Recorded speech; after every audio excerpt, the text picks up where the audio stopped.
Hello दोस्तों, मैं प्रवीण चंद्र शाह आप सबको स्वागत करता हूं यूट्यूब चैनल पे। आज देखने वाले हैं दो चर वाले रैखिक समीकरण एक्सरसाइज 3.1।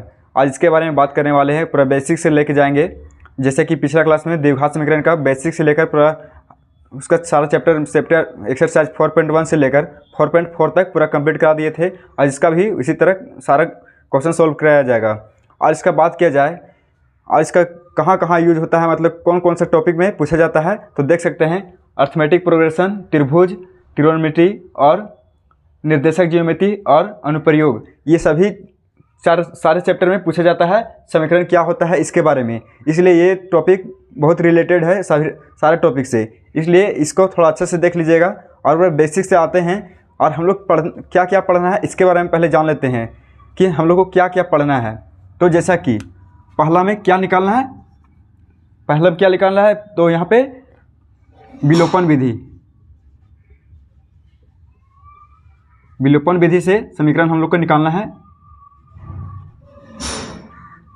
देख सकते हैं विलोपन विधि हो गया। उसके बाद प्रतिस्थापन विधि, दूसरा प्रतिस्थापन विधि हो गया। और तीसरा हो गया वज्र गुणज विधि। और चौथा ग्राफीय विधि।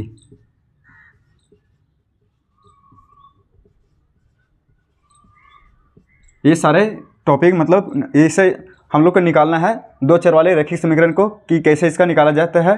तो जैसे कि विलोपन विधि से कैसे निकाला जाएगा, उसके बाद प्रतिस्थापन विधि क्या होता है और वज्र गुणन विधि क्या होता है इसके बारे में भी जानेंगे। और ग्राफीय विधि क्या होता है, ग्राफिक विधि से कैसे क्वेश्चन को सोल्व किया जाता है, जैसे कि समीकरण दिया हुआ रहता है उसको, तो उसके बारे में डिस्कस करेंगे।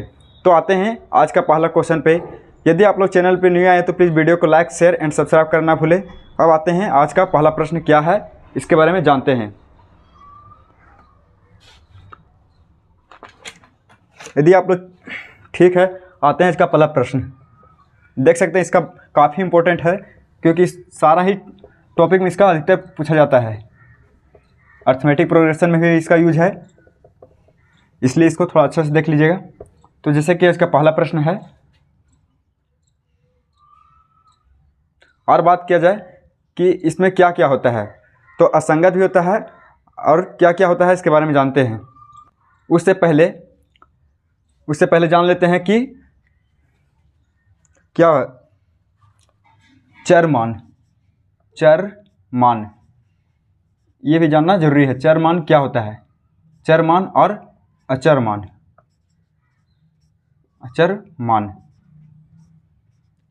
चर मान और अचर मान क्या होता है इसके बारे में जानते हैं। जैसे कि चर मान हो गया जैसे कि A, B, C लेकर Z तक, A से लेकर Z तक कोई भी ये हो, अल्फ़ाबेट हो, और तो ये चर हो गया। जैसे कि अभी समझाएंगे क्या होता है अचर मान हो गया 1 2 3 ... इन्फिनिटी तक, ये इन्फिनिटी तक अचर मान हो गया। अब जैसे कि बात किया जाए चर मान में होता है इसका मान बदलता रहता है क्योंकि ये बदलने वाला है। इसका देखने का रूप कुछ है और बदलने, तो जैसा कि ए का मान, जैसे कि ए का मान यहाँ पे हम लोग कुछ भी ले सकते हैं। ए का मान x ये ले सकते हैं। और बात किया जाए अगर 5 इसको ले सकते हैं तो ये हमको चर मान हो गया। और जैसे कि 3 को हम लोग मान सकते हैं, 5 नहीं मान सकते हैं क्योंकि इसका वैल्यू अलग है और इसका वैल्यू कुछ अलग है। इस चलते ये अचर हो गया और ये चर हो गया। अब आते हैं अपना टॉपिक पे। पहला क्वेश्चन क्या है इसके बारे में जानते हैं। आशा करते हैं कि यहाँ तक आप लोग को समझ में आ गया होगा। अब आते हैं अपना क्वेश्चन पे।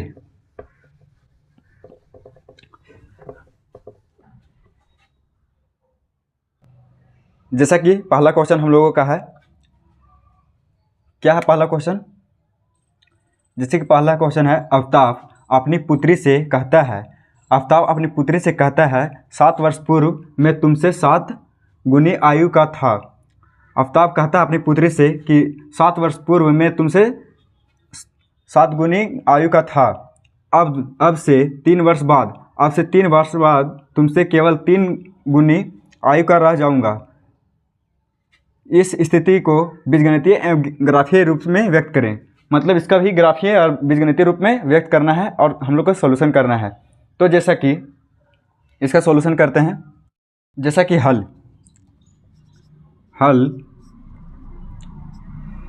तो यहाँ पे प्रश्न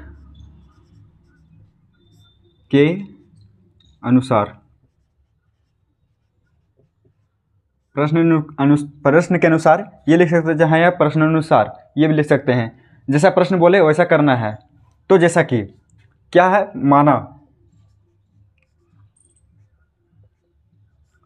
माना आफ्ताब अपनी पुत्री से कहता है 7 वर्ष पूर्व तुमसे 7 गुनी का हूँ। तो यहाँ पे आफ्ताब का पुत्री का आयु, यहाँ पे माना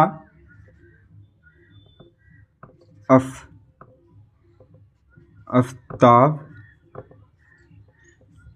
की पुत्री की आयु कितना है, तो इसको मान लेते हैं x, पुत्री को मान लेते हैं x और फादर को मान लेते हैं y। और आफ्ताब की आयु कितनी है, y। इसको x और y ये अचर में मान लिए हैं, क्योंकि अचर में ही मानना है। और बात किया जाए अचर में, आप लोग a और b ये ले सकते हैं। तो हम यहाँ पे x और y ज़्यादा लेकर चलेंगे, इसलिए कोई दिक्कत नहीं है। आप लोग कुछ भी ले सकते हैं, a से लेकर z तक कुछ भी आप लोग अपना मन से लेकर चल सकते हैं। ऐसे हमारे x और y लेकर चल रहे हैं। यहाँ तक क्लियर होगा। और अब क्या करना है, 7 वर्ष पूर्व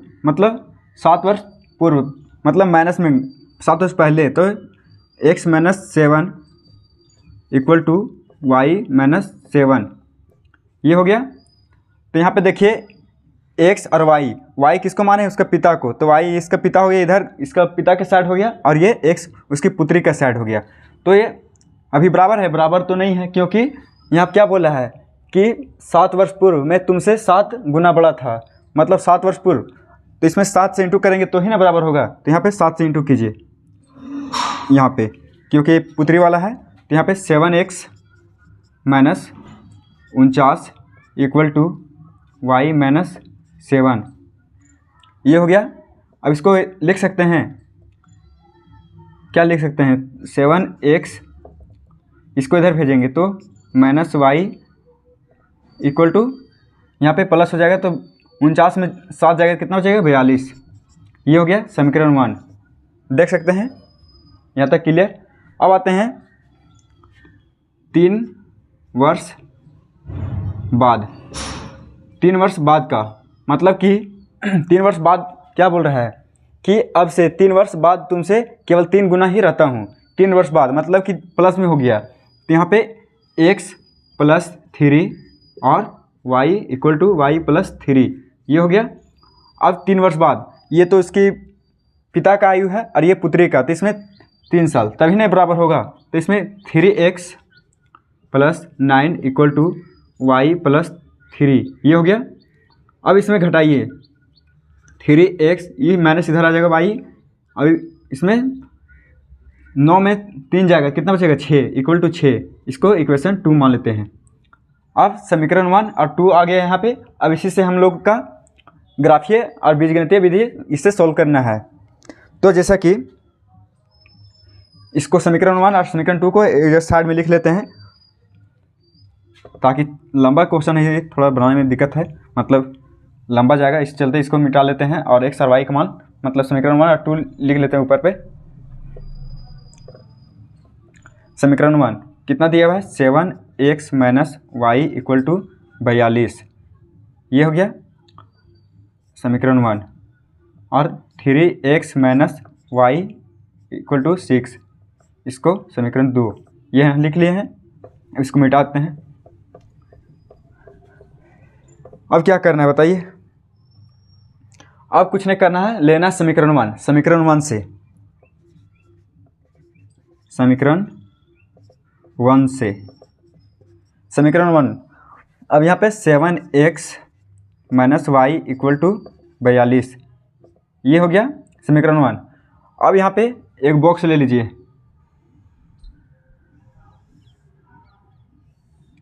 ये बॉक्स, यहाँ पे x y, यहाँ पे इस सब का मान पुट करना है। तो जैसा कि कुछ भी आपने यहाँ से ले सकते हैं, x का मान लेकर 1 से लेकर इन्फिनिटी तक कुछ भी ले सकते हैं। आप लोग को सोचना है अचर जितना होता है आप लोग यहाँ पुट कर सकते हैं, 0 से लेकर मतलब कुछ भी ले सकते हैं। तो आप लोग यहाँ पे अपने मन से चूज कीजिए, कर सकते हैं, तो कुछ भी चूज कर सकते हैं। यहाँ हम ले लेते हैं, कितना लेते हैं, x equal to 0, x equal to 0। अगर x इक्वल टू 0 ले लेते हैं तो कितना आएगा, यहाँ पे 0 हो जाएगा माइनस वाई इक्वल टू 42। ये तो संभव नहीं क्योंकि 42 बहुत लंबा ग्राफ बन जाएगा, तो इसको 0 नहीं ले सकते हैं x का मान, इसको हटा देते हैं। इसके ऊपर कुछ और ले सकते हैं क्योंकि यहाँ पे देख सकते हैं और y 42 आ जाएगा, तो 42 का ग्राफ बहुत ज़्यादा जा सकता है। और यहाँ पे देख सकते हैं क्योंकि अभी तक बताएंगे इसलिए अब यहाँ पे थोड़ा बता दिए हैं। अब x का मान x इक्वल टू 7 या कुछ भी ले सकते हैं, x इक्वल टू 7 है ना। तो यहाँ पे 7 49 माइनस वाई इक्वल टू 42, ये हो गया minus y equal to 42 minus 49, ये हो जाएगा। तो यहाँ पे क्या आएगा, माइनस वाई इक्वल टू 42 से माइनस 49 जाएगा, कितना हो जाएगा, -7। तो ये 7 कट गया। तो यहाँ पे x का मान कितना लिए हैं, x का मान 7 लिए हैं, सॉरी x का मान 7, तो हम कितना y का मान है 7, देख सकते हैं। अब क्या करना है, अब y का मान कुछ भी पुट कर सकते हैं। अब पहली बार में तो x का मान लिए, अब y का मान कुछ भी लीजिए, तो y का मान कुछ भी ले सकते हैं, जैसे कि y इक्वल टू 0 कुछ भी ले सकते हैं। हम बोले ना कोई भी 1 से लेकर इन्फिनिटी तक। तो जैसा कि यहाँ पे 7x माइनस 0 इक्वल टू 42 समीकरण 1 में लेना है। अभी समीकरण 2 का यहाँ पे कोई यूज नहीं है, क्या लिखे हुए समीकरण 1 से, अभी समीकरण 1 पर ही बात किया जाएगा, समीकरण 2 पे मत जाइएगा वरना गलत हो जाएगा, ये बात ध्यान रखिएगा दोस्तों। तो जैसे कि 7x इक्वल टू 42, 0 का कोई महत्व ही नहीं है क्योंकि यहाँ पे इसका घटाने बाद इतना बड़ा संख्या है, इसमें 0 घटाए क्या कुछ आएगा, कुछ फर्क नहीं पड़ेगा, इसलिए जैसे तस रहने 42। अब x इक्वल टू 42/7, अब इसको भागा देंगे तो यह कितना आ गया, 6 बार में कट दिया, तो x का मान मेरा कितना आ गया 6। तो अब यहाँ पे y का मान कितना लिए थे 0, तो y का मान यहाँ फेंक दीजिए उठा के, 0 पर पहुँच गया यहाँ पे, और इसका हीरो कौन है 6, ये 6 हो गया, देख सकते हैं। अब इस पर ग्राफ बनाएंगे, ये मेरा निकल गया है। अब आते हैं समीकरण 2 से, ये तो समीकरण 1 निकला है, अब समीकरण 2 बहुत लंबा जाता है, तो इसको काट देते हैं, मतलब पूरा हटा देते हैं, समीकरण 2 रहने देते हैं। कैसे देखें x और y का मान निकालने के लिए, सॉरी यहाँ पे 7 होगा, मिस्टेक हो जाता है लिखने में, क्योंकि x 7 माने थे तो ही मेरा y 7 आया था, और y 0 माने हैं तो x मेरा 6 आया है। अब आते हैं समीकरण 2, समीकरण 2 से, समीकरण 2 से अब क्या है, 2 में 3x minus y equal to 6, ये है। अब इसमें कुछ भी पुट कर सकते हैं, x का मान लीजिए, यार बॉक्स बनाना पड़ेगा तब ना होगा। तो जैसा कि x और y, अब यहाँ पे कुछ भी पुट कीजिए, x का मान 0 भी ले सकते हैं क्योंकि ये ज़्यादा बड़ा नहीं है, क्योंकि यहाँ पे 6 ही तक जा रहा है, तो एक पुट x इक्वल टू 0, तो यहाँ 0 माइनस वाई इक्वल टू 6। अब y इक्वल टू कितना आ गया, -6 हो जाएगा क्योंकि माइनस उधर जाएगा, तो ये -6 हो गया, 0 -6। अब put x equal to sorry y equal to कितना लेंगे, y इक्वल टू 1 भी ले सकते हैं, 2 भी ले सकते हैं, तो y इक्वल टू कितना ले रहे हैं, तो यहाँ पे 3 ले रहे हैं। तो क्या होगा, 3x माइनस 3 इक्वल टू 6। तो y इक्वल टू कितना आ जाएगा, ये उधर जाएगा तो कितना हो जाएगा, सॉरी 3x इक्वल टू 9, क्योंकि ये -3 उधर जाएगा प्लस में, तो x इक्वल टू 9/3 3, तो x इक्वल टू 3 आ गया। तो यहाँ पे देखिए y का मान कितना लिए हैं, y का मान यहाँ पे 3, y का मान 3, तो यहाँ पे x का मान 3, ये आ गया। अब आते हैं ग्राफ कैसे बनता है इसके बारे में। मेरे पास तो ग्राफ पेपर नहीं है, मैं तो यहाँ पे शॉर्ट ही बता देते हैं ताकि समझ में आ जाए, और वहाँ पे एग्ज़ाम में आप लोग को ग्राफ पेपर मिलेगा, टेंशन लेने की बात नहीं है। मेरे पास तो वाइट बोर्ड है, इसी चलते हम इसी में समझाते हैं। अब इसको थोड़ा क्लियर कर लेते हैं, सिर्फ ये दोनों को रहने देंगे क्योंकि ये सब का खेल ख़त्म। अब ये सब का खेल क्या है इसके बारे में देखिए।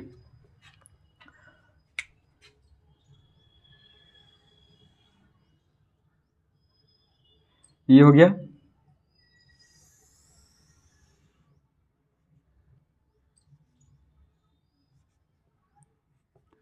ये हो गया कौन, y एक्सिस, ये x एक्सिस, ये इसका डैश,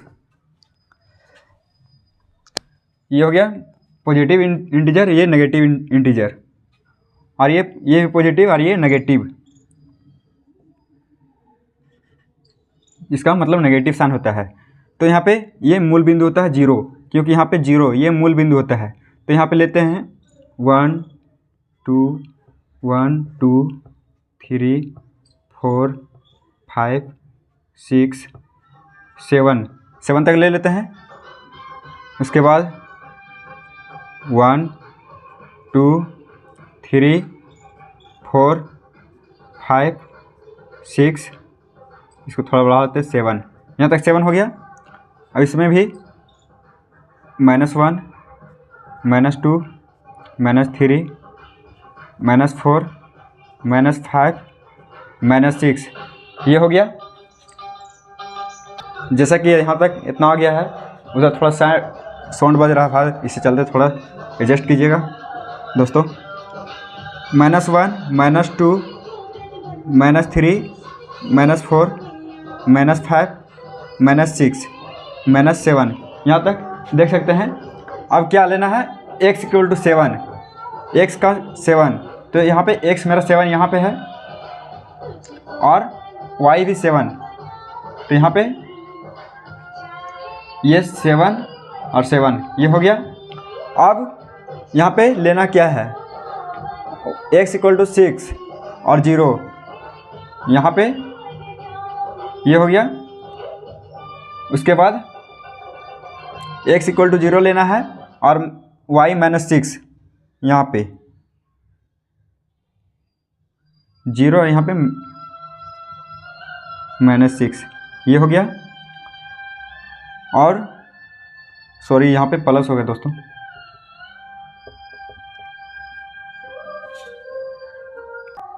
जैसा कि यहाँ पे आ गया 7, ये x और y का मान यहाँ पे आ गया है। अब y का मान 6 लेते हैं, यहाँ पे 6 है ना, तो y का मान यहाँ पे 6 और 0, यहाँ पे x का मान 6 लेना है, तो x का मान यहाँ पे 6 हो गया और 0 यहाँ पे है ना, तो ये हो गया 0 और 6, ये ऐसे लिख सकते हैं।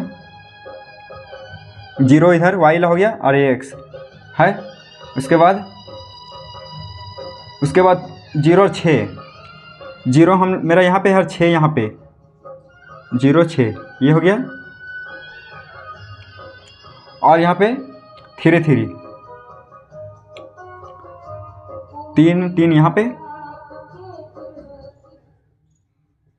ये 3 और 3 यहाँ पे हो गया। अब इसको यहाँ पे मिलाइए, यहाँ पे एक 0 आ गया, मतलब यहाँ पे बिंदु आ गया और यहाँ पे है ना। अब इसको ऐसे कीजिए और ये आ गया यहाँ से, ऐसे करके ऐसे देख सकते हैं, ये हम लोग का ग्राफ आ गया। जहाँ कटता है तहाँ ही हो जाता है हम लोगों का आंसर। देखिए 6 पर कट रहा है पूरा पूरी, तो ये हम लोग का आंसर आ गया। इसी तरह सॉल्यूशन करना है। अब आते हैं नेक्स्ट क्वेश्चन पे। दूसरा प्रश्न क्या है, इसको मिटा देते हैं, मगर थोड़ा साउंड बज रहा है इसके चलते आवाज़ आ रहा होगा।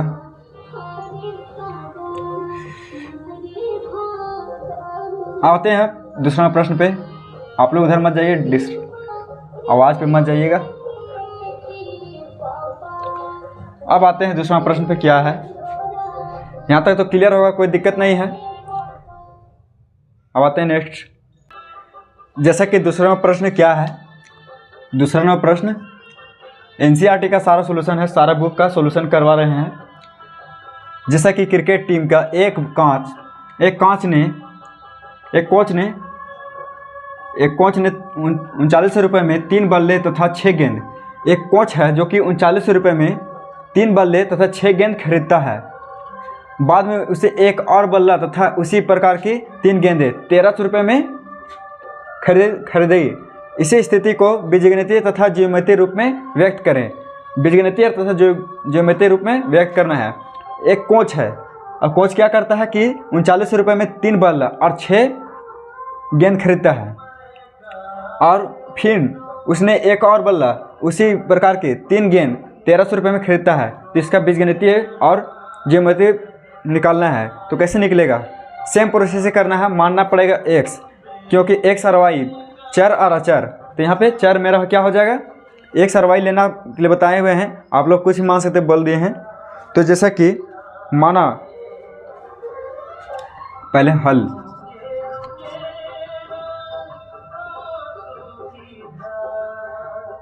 प्रश्न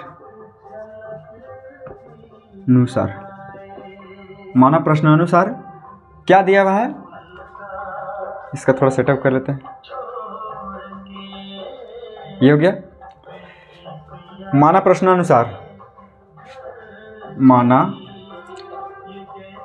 क्या मानना है, माना बल्ले का मूल्य, माना बल्ले का मूल्य इक्वल टू x।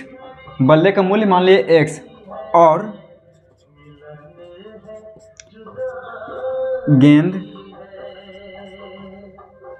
गेंद का मूल्य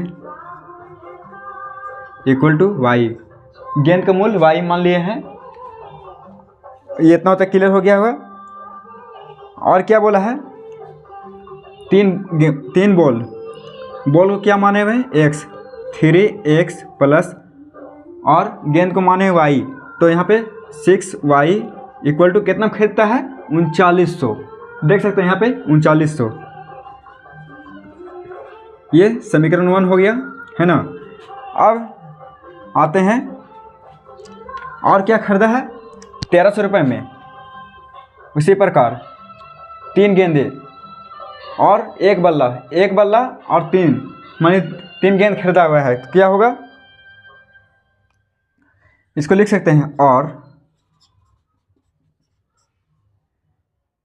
x plus 3y equal to 1300। इसको इक्वेशन 2 मान लेते हैं। ये तो हो गया। अब इसको कुछ नहीं करना है, डायरेक्ट यहाँ पे इसका बीजगणितीय निकालना है। तो यहाँ पे समीकरण 1 से जैसा पिछला में किए हुए थे x और y, बॉक्स बनाना पड़ेगा यहाँ पे।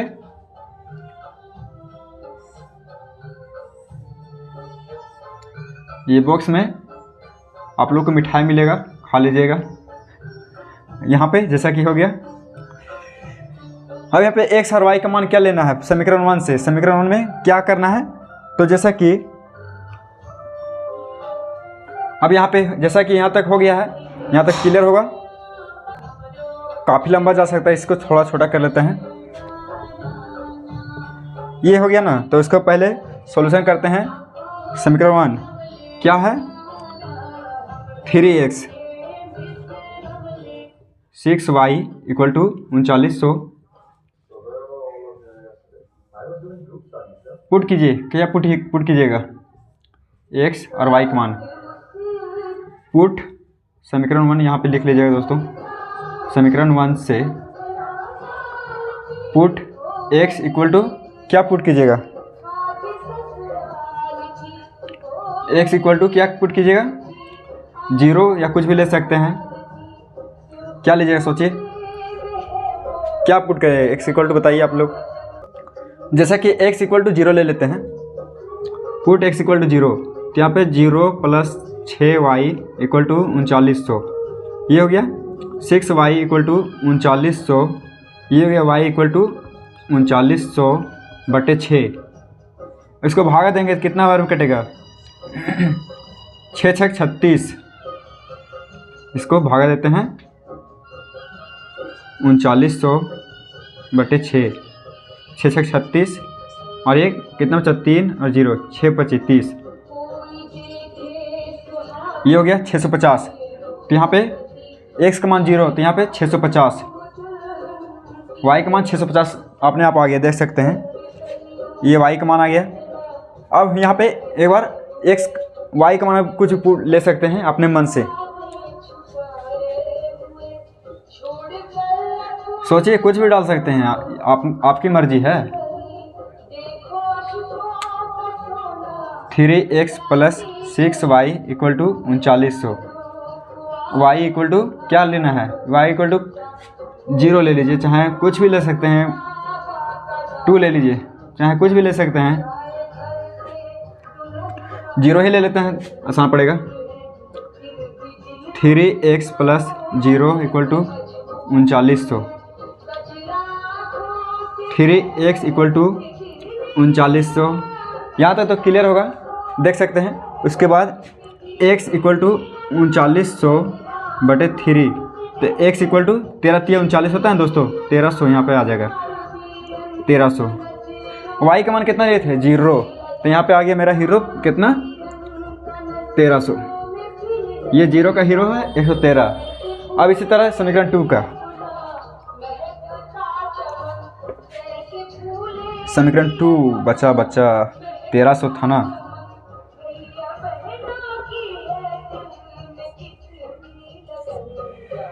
अब आते हैं दूसरा समीकरण से।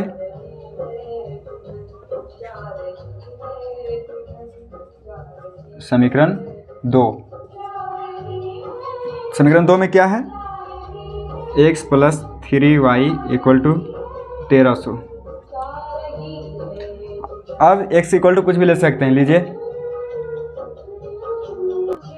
x इक्वल टू 0 ले लेते हैं, x इक्वल टू 0, तो यहाँ पे 0 प्लस 3y इक्वल टू 1300, ये हो गया। तो यहाँ पे 3y इक्वल टू 1300, तो y इक्वल टू कितना हो जाएगा 1300 बटे 3, इसको भागा दीजिएगा कितना आएगा 1300 बटे 3, 4 3 12, उसके बाद 3 9, उसके बाद फिर 1, तो ये इतना आएगा ना 433 आएगा। तो यहाँ पे ये समीकरण 2 का बॉक्स है, x और y। तो x का मान कितना लिए हैं 0, तो यहाँ पे 433 लेंगे, अप्रोक्स आ रहा है 433, ये आ गया। अब y इक्वल टू कुछ लेना है, y इक्वल टू भी 0 ही लेते हैं,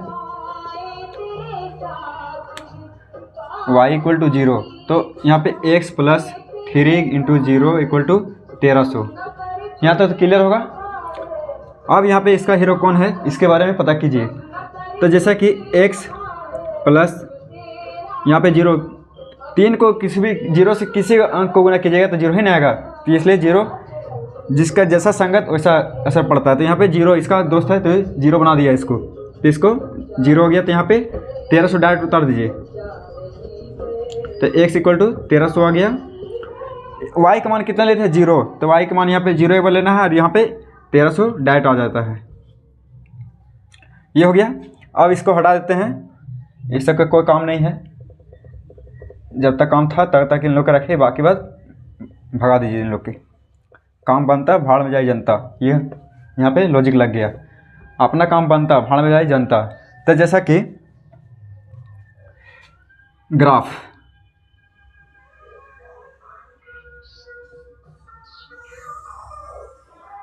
ये कौन सा एक्सिस होता है अक्षांश बोला जाता है उसके हिंदी में एक्सिस को। ये हो गया वाई अक्षांश, ये एक्स अक्षांश, ई वाई नेगेटिव, सॉरी हाँ वाई नेगेटिव, ये एक्स नेगेटिव। ये क्या होता है, जीरो यहाँ पे मूल बिंदु, मूल यहाँ पे होता है। तो यहाँ पे कितना से ले सकते हैं कि मेरा यहाँ पे क्लियर हो जाए। तो जैसा कि यहाँ पे 300 से ले लेते हैं का, 300 का एवरेज ले लेते हैं, 300, उसके बाद 600, 900, 1200, यहाँ पे 1500, ये हो गया। आप लोग कुछ भी ले सकते हैं, यहाँ पे अपने हिसाब से ले लिए हैं। आप लोग ग्राफ में बताएं, ग्राफ में बढ़िया बनेगा। यहाँ पे हम समझाने के लिए बता दे रहे हैं। 300, 600, 900, 1200, 1500। अब इसी तरह यहाँ पे 300 माइनस में 600, माइनस में 600, माइनस में 900। यहाँ पे जीरो में माइनस में नहीं आ रहा है, इसलिए छोड़ देते हैं माइनस को। इधर भी माइनस में 300 होगा, माइनस 600, क्योंकि देख सकते हैं यहाँ पे 0 और 1300 और 650 और यहाँ पे 433 ये सब आता है। तो यहाँ पे लेंगे वही हिसाब से। तो यहाँ पे x का मान 0, x का मान यहाँ पे 0, ये 0 हो गया, और y का मान 650। तो 650 बीच में आएगा ना यहाँ पे। तो यहाँ पे मान लेते हैं 650 और यहाँ पे 650 और ये 0, ये हो गया।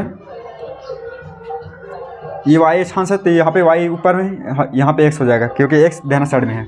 और यहाँ पे x 1300 यहाँ पे ले सकते हैं, इससे ज़्यादा है 1300 यहाँ पे, और 0 यहाँ पे 1300, 0 और 1300, ये हो गया। यहाँ सॉरी यहाँ पे होगा ना, 1300 यहाँ पे लिए हैं।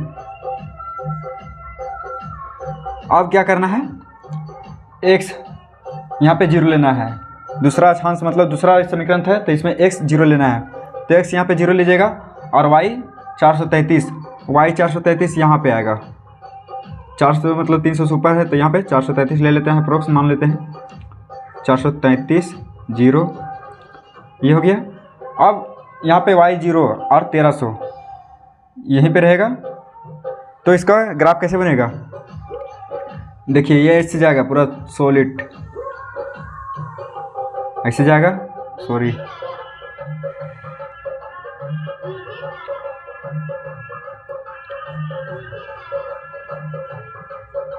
देखिए, हाँ ऐसे जाएगा यहाँ काटते हुए, और ये ऊपर वाला भी जाएगा ऐसे करके यहाँ काटते हुए जाएगा।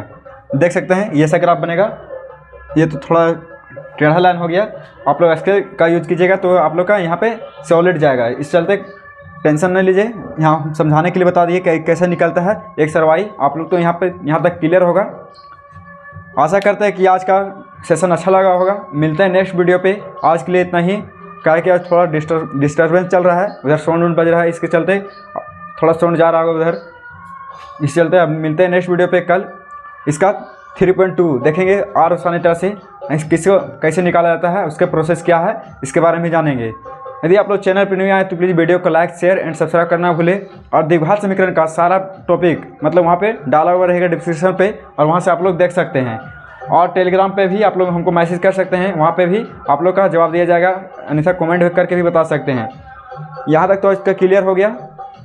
अब मिलते हैं नेक्स्ट वीडियो पे। आज के लिए इतना ही, जय हिंद। यहाँ पे स्केल नहीं था, इसे चलते यहाँ पे देख सकते हैं मेरा कर्व खराब हो गया, मतलब स्ट्रेट लाइन नहीं गया है, सारा ये स्ट्रेट लाइन में जाएगा और पूरा बिंदु से बिंदु मिलेगा, पॉइंट टू पॉइंट कटेगा और वो हम लोग का आंसर होगा। इससे बीजगणितीय और ग्राफी मेथड ऐसे निकाला जाता है। ग्राफ पेपर तो मेरे पास नहीं है, इससे चलते हम यहाँ पे ऐसे ही एक्सप्लेन कर दिए हैं। आशा करते हैं कि यहाँ तक आप लोग को क्लियर होगा। मिलते हैं नेक्स्ट वीडियो पे। जय हिंद।